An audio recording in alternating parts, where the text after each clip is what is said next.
பெருமாள் முருகன் சிறுகதைகள். உள்ளத்தில் எழுதிய முகம். வாசிப்பது சந்தீப். சரஸ்வதி எதையும் கவனித்ததாக காட்டிக் கொள்ளவில்லை. துண்டு துண்டாக காதுகளில் விழுந்தவற்றை வைத்து ஊகம் செய்தாள். வாரப் பத்திரிகையில் அரவிந்தசாமியைப் பற்றிச் செய்தியோ நேர்காணலோ வந்திருக்கிறது. அதில் ஒரு வரி படிப்பதும் சரஸ்வதியை ஒரு பார்வை பார்ப்பதும் பின் தங்களுக்குள் முணுமுணுத்துக் கொண்டு சிறு சத்தத்தோடு சிரிப்பதுமாக இருந்தனர் சக ஆசிரியைகள் இருவரும். அவளைப் பற்றிய ரகசியங்கள் எல்லாம் அனைவருக்கும் தெரிந்தவையாக இருந்தன. அவை எந்த வழியாக அவர்களை வந்து சேர்ந்தன என்று தெரியவில்லை. பிறரைப் பற்றி அறிய 1000 வழிகள். இங்கிருந்து ஆசிரியர் சங்கக் கூட்டத்திற்கோ பயிற்சி வகுப்புக்கோ செல்லும்போது வந்திருக்கும் யாராவது சரஸ்வதி என்னோட ஃப்ரெண்ட்தான் என்று ஆரம்பித்திருப்பார்கள். அப்புறம் ஏளன சிரிப்போடு அரவிந்தசாமியைப் பற்றிய பேச்சு நடந்திருக்கும். 2 பேரும் இந்த விஷயத்தை பேசுவதிலேயே நெருக்கம் கூடி நண்பர்களாகியிருப்பார்கள். எனினும் ஒருவரும் அவளிடம் இதுவரை நேரடியாக கேட்டதில்லை. திருமணத்தைப் பற்றி மட்டும் அக்கறையாக விசாரிப்பதுண்டு. அவ்விசாரணைகளை மெல்லிய புன்னகையோடு கடந்துவிடுவாள். சில சமயம் தொலைக்காட்சியில் அரவிந்தசாமி நடித்த படம் போடும் செய்தியையும் இப்படித்தான் பேசுவார்கள். முதல் மேஜையிலிருந்து கடைசி மேஜைக்குக் குரல் எழும்பும்.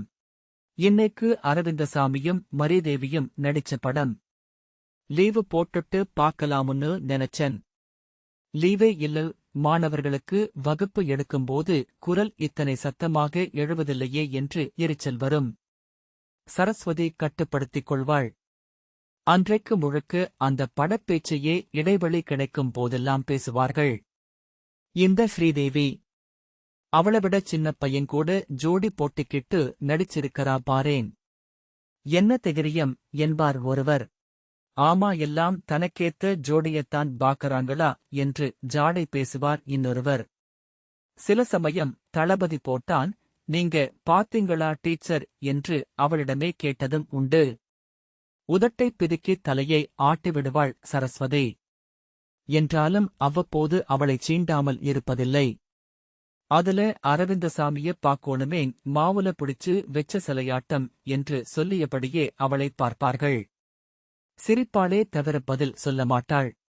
பட்டன மேஜை மேல் போட்டுவிட்டு இருவரும் எழுந்து போனபோது பத்திரிகையின் பெயர் தெரிந்தது. எடுத்துப் பார்க்கலாமா என்று தோன்றிய எண்ணத்தை கட்டுப்படுத்திக் கொண்டாள். அவள் எடுக்கிறாளா என்று கவனிப்பதற்காக கூட இப்படி போட்டுப் போயிருக்கலாம். கிட்டத்தட்ட 10 ஆண்டுகளாகவே அரவிந்தசாமியைப் பற்றி எந்தச் செய்தியும் வருவதில்லை. புகைப்படம் எதுவும் பிரசுரம் ஆவதில்லை. அவற்றை சேகரிக்கும் ஆர்வம் அற்றுப் போய்விட்டதால் அவள் கண்களுக்குப் படாமலும் இருந்திருக்கலாம். இந்த மாதிரி பத்திரிகைகள் வாங்குவதைக் கூட அவள் தவிர்த்துவிட்டாள். ஒரு சமயத்தில் அரவிந்தசாமியைப் பற்றி செய்தி வெளியிடாதவை எல்லாம் பத்திரிகைகளா என்னும் கோபமும் இருந்தது. அவளுடைய ஊரிலிருந்து சென்று நகரத்துக் கல்லூரி ஒன்றில் இளங்கலை சேர்ந்திருந்த காலம். அரசு நல விடுதியில் இடம் கிடைத்திருந்தது. அப்பனையும் அம்மாளையும் சிரமப்படுத்தாமல் படிக்க முடிந்தது. கையகல நிலத்தில் கீறிக்கொண்டு விவசாயம் செய்யும் அவர்கள் 5 பிள்ளைகளை வளர்க்கப்பட்ட பாடு பெரிது.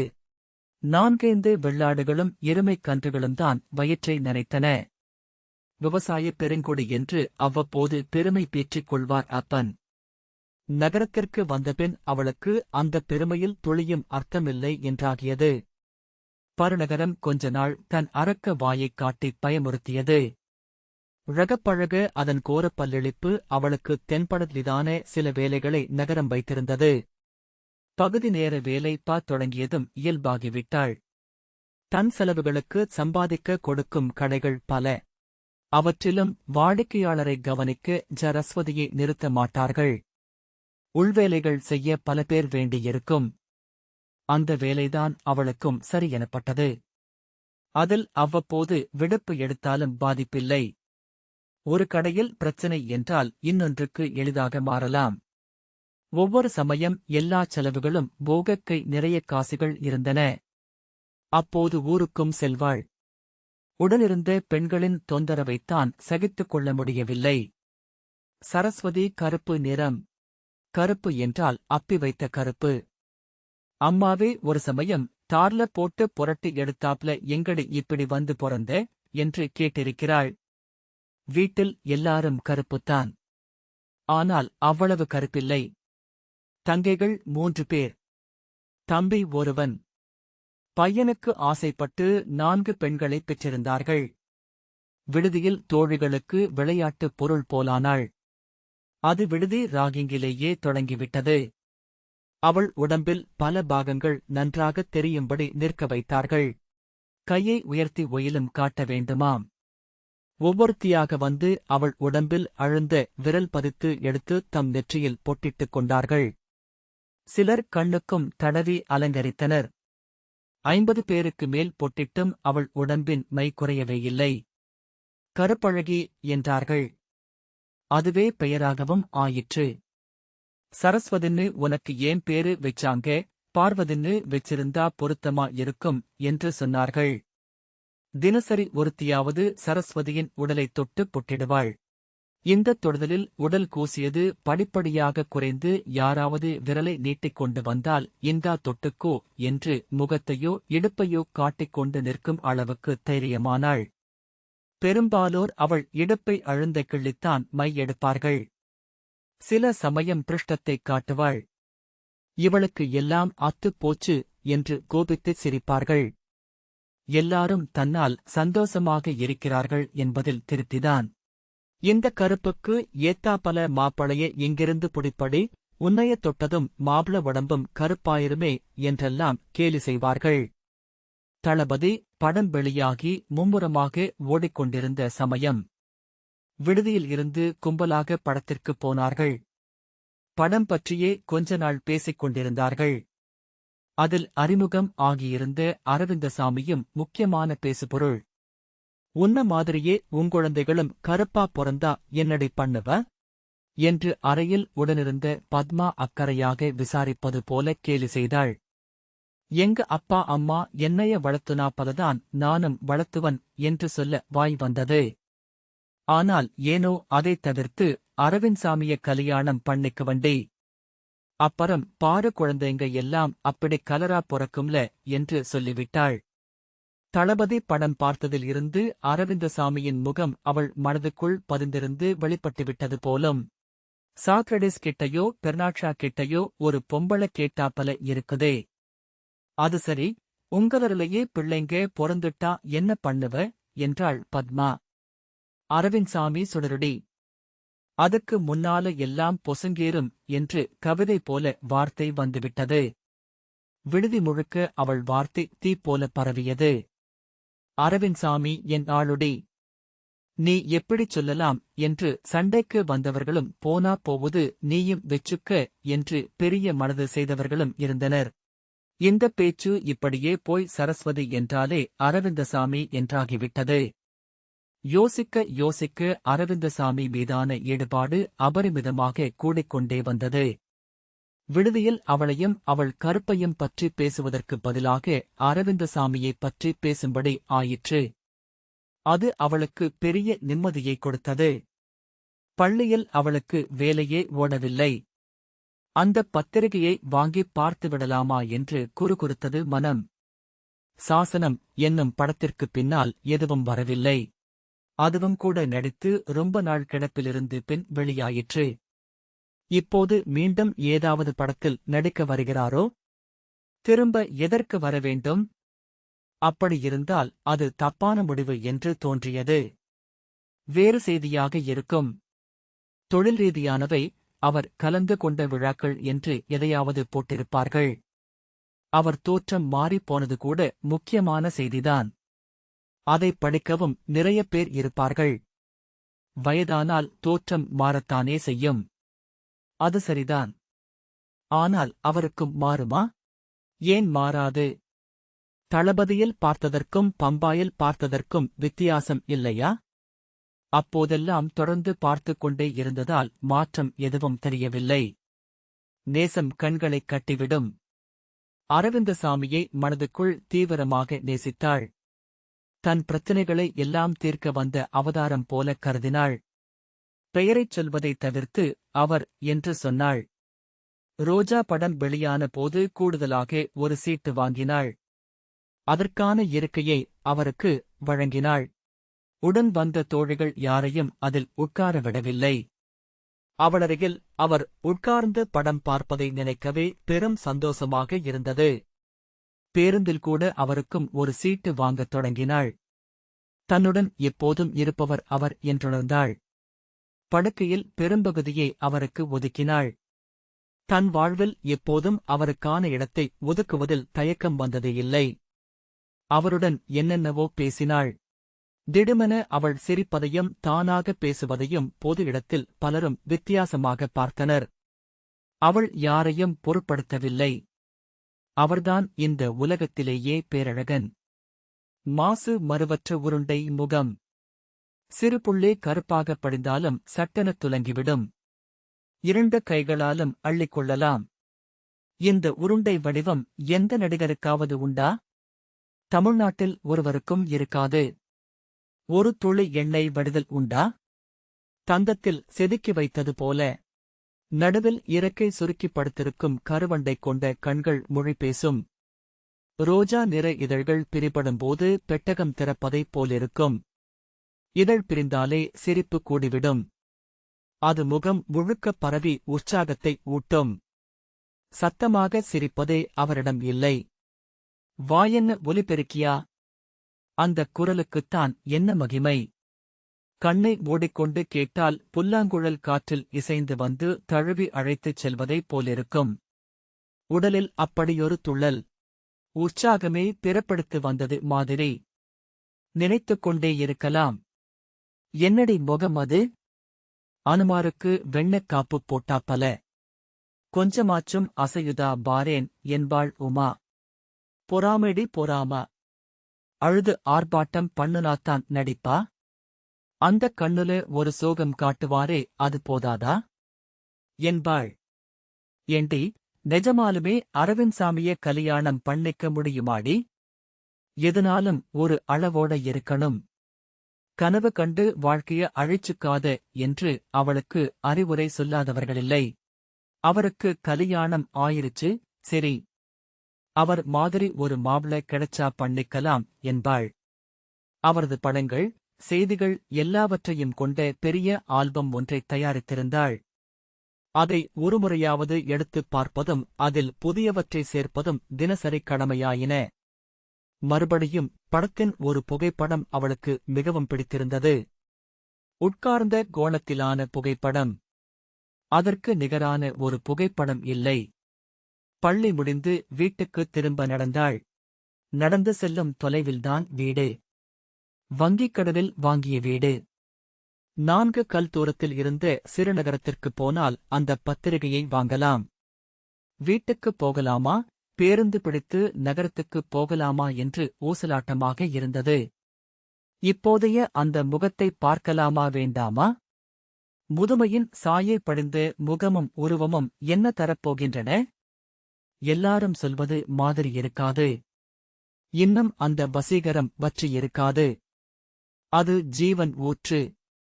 அவளால் ஒன்றும் தீர்மானிக்க முடியவில்லை. அந்த முகத்தை பார்க்கும் ஆவலையும் கட்டுப்படுத்த இயலவில்லை. அது சாதாரண முகமல்ல, அவள் மேற்கொண்டு படிக்கவும் உற்சாகமாக முன்னேறவும் ஊக்கம் கொடுத்த முகம். அவளைக் கைப்பிடித்து வழிகாட்டிச் சென்ற முகம். அவளுடைய தங்கைகள் பள்ளிப் படிப்போடு நின்றுவிட்டார்கள். முதல் பெண்ணை விட்டுவிட்டு அடுத்த பெண்களுக்கு திருமணம் செய்வதைப் பற்றி தயக்கம் இருந்தாலும் சரஸ்வதி தன் படிப்பை காரணமாக்கி தப்பித்துக் கொண்டாள். தங்கைகளுக்கு அடுத்தடுத்து கல்யாணம் ஆயிற்று. 2 தங்கைகளுக்கு திருமணம் ஆனபின் அவள் ஆசிரியை ஆனாள். அரசு வேலை. கை நிறையச் சம்பளம். அடுத்த தங்கையின் திருமணத்தை அவளே முன்னின்று நடத்தினாள். அப்போது மற்ற தங்கைகளும் மனநிறைவு கொள்ளும் வகையில் எல்லாம் செய்தாள். தம்பிக்கு மணமாகும் முன் அவளுக்கு செய்துவிட வேண்டும் என்று அம்மாளும் அப்பனும் எங்கெங்கிருந்தோ மாப்பிள்ளை கொண்டு வந்தார்கள். அவளும் எல்லாரின் புகைப்படங்களையும் பார்க்கத்தான் செய்தாள். அவரின் சாயல் படிந்த ஒரு முகம் கூட இல்லை. எல்லா முகங்களும் சப்பொழிந்து ஒடுக்கு விழுந்தவை. இல்லையேல் குதிரை முகமாய் நீண்டவை. முக அமைப்பே பொருந்தாத போது நிறத்தைப் பற்றி என்ன கவலை? உதடு பிதுக்கலில் எல்லாவற்றையும் நிராகரித்துவிட்டாள். படிக்க வச்சிருக்கக் கூடாது இவள. படிச்ச திமுரு. எல்லாத்தையும் எடுத்தெறியுது என்று அம்மாவே பேசினாள். ஊரிலிருந்து வெகு தூரத்தில் பணியிடம். உடனிருக்க அம்மா வந்து சேர்ந்தாள். அப்பனுக்கு ஊரை விட முடியவில்லை. வெள்ளாட்டின் பின் திரிய விதித்திருப்பதற்கு அவள் என்ன செய்வாள்? இனி அவள் திருமணம் செய்து கொள்ள மாட்டாள் என்று ஒரு வழியாய் முடிவெடுத்து எல்லாரும் நிம்மதியானார்கள். எந்தத் தேவை என்றாலும் அவளைத் தேடி ஓடி வருவார்கள். ஒருபோதும் அவள் இல்லை என்று சொன்னதில்லை. அவரால்தான் எல்லாருக்கும் உதவ முடிகிறது என்று நினைப்பாள். இப்போதும் அவளுக்கு எல்லா இடத்திலும் 2 இருக்கைகள் தேவைப்பட்டன. பணியிடத்தில் அது கொஞ்சம் கஷ்டம். வீட்டில் எல்லாம் 2 தான். உணவு மேஜையில் 2 தட்டுக்களை வைத்து பரிமாறி உண்பதில் விருப்பம். அம்மா இல்லாதபோது அது நிறைவேறும். இருக்கும்போது கொஞ்சம் ஏமாற்றி 2வது தட்டையும் வைத்து விடுவாள். ஒருத்திக்கு எதுக்கு 2 வட்டலு என்று அம்மா முணுமுணுப்பாள். அம்மாவின் நச்சரிப்பு மட்டும் மழைச்சிணுங்கல் போல இன்னும் தொடர்கிறது. அங்கே இருக்கிறது மாப்பிள்ளை, இங்கே இருக்கிறது மாப்பிள்ளை என்று ஊருக்குப் போய்வரும் ஒவ்வொரு முறையும் சொல்லிக் கொண்டுதான் இருக்கிறாள். வீட்டுக்குள் நுழைந்ததும் முகத்தைக் கழுவிக்கொண்டு கண்ணாடி முன்னால் சென்று நின்றாள். கருப்பு போகவில்லை என்றாலும் கொஞ்சம் மாநிறம் வந்து சேர்ந்திருக்கிறது. ஆசிரியர் வேலையாகிய நிழலால் இது அமைந்திருக்கலாம். முகத்தில் லேசான ஒரு வாடல் தவிர வயதாவதின் பதிவு ஏதுமில்லை. தன் வயது பெண்கள் திருமணம் செய்து பிள்ளை பெற்று இப்போது நடக்க முடியாமல் உடம்பை தூக்கிச் சுமப்பது போல இல்லை. முகத்தையும் இடுப்பையும் பார்த்தால் இப்போதும் கிள்ளி மை வைத்துக் கொள்ளத்தான் தோன்றும். ஒன்றும் கெட்டுப் போகவில்லை. அம்மாவிடம் சொன்னால் மாப்பிள்ளை பார்த்து விடுவாள். அரவிந்தசாமிக்கு வழுக்கை விழுந்து விட்டதாம். தொப்பை பெருத்துவிட்டதாம். முகத்தில் சதை பிதுங்கிய சுருக்கங்களும் கூடியிருக்கலாம். தலைமயிரும் படிந்த மீசையும் அடங்கிய புருவமும் கூட நரைத்திருக்கலாம். நரைக்கு மை தடவியிருப்பாரோ? அந்த முகம் இன்னும் தேவைப்படுகிறதா? அதனால் இனி என்ன பலனிருக்கும்? கனவுக்காலம் கொஞ்சம் கொஞ்சமாக மாறி வருகிறது. இப்போது அருகில் இருப்பதாக கற்பனை செய்ய ரொம்பவும் மெனக்கெட வேண்டியிருக்கிறது. சில சமயம் முகம் நினைவிலிருந்து அகன்று போய்விடுகிறது. இனி அப்படித்தான் என்றால் என்ன பயன்? மிச்சக்காலம்? அம்மா சொல்கிறாளே, எங்காலத்துக்கு அப்புறம் உனக்கு ஆறடி தொண? தனியாவே காலத்துக்கும் ஒரு பொம்பளை இருந்திட முடியுமா? தம்பி தங்கச்சி எல்லாரும் பாசமா வருவாங்க போவாங்க, அள்ளிக் கொடுக்கறது நின்னு போயிருச்சுனா ஆரும் வர மாட்டாங்க பாத்துக்கது. இத்தனை காலமும் வீணா? இப்போதும் ஒன்றும் கெட்டுப் போய்விடவில்லை. கொஞ்சம் வயதானவனாக இருந்தாலும் ஒரு கணவன். வேலையும் சம்பளமும் ஆளைக் கூட்டி வரும். பிள்ளை பெறவும் வாய்க்கலாம். 1000 மருத்துவங்கள் வந்துவிட்டன. இருந்தால் ஒரே ஒரு பிள்ளை. சின்ன குடும்பம். 40 வயது என்று சொல்ல முடியாத உடம்பு. செய்து கொள்ளலாம். தப்பில்லை. நினைக்கச் சந்தோஷமாகத்தான் இருக்கிறது. கொஞ்சம் உருண்டை முகமாக இருந்தால் போதும். இல்லாவிட்டால்தான் என்ன? இப்போது எதிலும் எதையும் பொருத்திப் பார்த்துக் கொள்ளும் பக்குவம் வந்திருக்கிறது. அம்மா கொடுத்து தேநீரை குடித்துவிட்டு தலையை ஒதுக்கிக் கொண்டு மெல்ல வெளிக்கிளம்பினாள். எதுவரைக்கும்? நானும் வரட்டுமா என்றாள் அம்மா. பள்ளிக்கூடத்தை தவிர்த்து வெளியே எங்கே போனாலும் அம்மாவின் கேள்வி இதுதான். உடன் வரவும் செய்வாள். எரிச்சலாக இருக்கும். இன்னும் பொத்திப் பொத்திப் பாதுகாக்கிறாள். இதற்காகவாவது இன்னொரு முகத்தை தேடிக்கொள்ள வேண்டும். கடக்க வேண்டிய காலத்தில் கைப்பிடித்து கூட்டிச் செல்லும் முகமாக அது இருக்கும். கடைக்குப் போயிட்டு வரம்மா என்று வேகமாகச் சொல்லிவிட்டு நடந்தாள். பத்திரிகையில் அந்த படத்தை பார்த்தால் என்ன தோன்றும்? இப்படியாகிப் போய்விட்டு முகத்தையா இன்னும் பூசித்துக் கொண்டிருக்கிறோம் என்று தோன்றலாம். தனக்குள் இருக்கும் முகம் குலைந்து சிதறலாம். புன்னகை இறுகலாம். பொலிவில் தாசிப்படலம். அப்படித்தான் நேர வேண்டும். அதுதான் இப்போதைய தேவையும் கூட. ஒரு வழியாய் அதை வாரிக் கொட்டிவிட்டு புதுமுகம் ஒன்றை உண்மையாகவே குடியேற்றலாம். வெறும் படுக்கையில் இடம் ஒதுக்கியது போய்த் தொட்டால் உடலை உணர வாய்க்கலாம். உருவிக் கூட்டுக்குள் ஒடுங்குவதைப் போல பாதுகாப்போடு இருக்க முதலில் அந்த முகத்தைச் சிதைக்க வேண்டும். பத்திரிகை படத்தை பார்த்தால் நிச்சயம் சிதைந்து போகும். சோகம் போக்க ஓரிரு நாள் ஆகலாம். துக்கம் கொண்டாடத் தயாரானாள். அவளுடைய நடையில் வேகம் கூடியது. பேருந்து நிறுத்தத்தை அடையும் முன் வழியில் 6ஆம் வகுப்பு வகிதாவை பார்த்தாள். டியூசனை மறந்து விட்டோமே என்றிருந்தது. டீச்சர், இன்னைக்கு டியூசன் இல்லையா டீச்சர் என்றாள் வகிதா. இருக்குது. நீ போய் வீட்டுல உட்கார்ந்து எழுதிக்கிட்டிரு. டீச்சர் கடைக்கு போயிட்டு வந்துடுறன் என்றாள் சரஸ்வதி. எங்க வீட்டுக்கு பக்கத்துல ஒரு அண்ணன் 7ஆப்பு படிக்கறாங்க, அவங்களுக்கும் பணம் வாங்காம சொல்லிக் கொடுப்பீங்களான்னு கேட்டுட்டு வரச் சொன்னாங்க டீச்சர் என்றாள் வகிதா. ஒரு கணம் என்ன சொல்வதென்று தெரியாமல் நின்றாள் சரஸ்வதி. உடனே வரச் சொல்லுமா. யாரு வேணாலும் வரலாம், டீச்சர் பணம் வாங்க மாட்டாங்கன்னு சொல்லு, சரியா என்று சொல்லிக்கொண்டே வகிதாவின் முகத்தைப் பார்த்தாள். மாசு மறுவற்ற உருண்டை முகம், அழிவற்ற கருமுகம். கைகளைச் சேர்த்து இரு கன்னத்திலும் வைத்து அப்படியே அள்ளி நெட்டி முறித்தாள். அருகில் இருக்கும் முகம், வழிகாட்ட வந்து சேர்ந்த முகம், உள்ளத்தில் எழுதிய முகம். அதன் கையை பிடித்துக் கொண்டு வீட்டுப் பக்கம் நடந்தாள் சரஸ்வதி. ஆனந்த விகடன் 29/10/2014. இந்த வாசிப்பை கேட்டதற்கு நன்றி.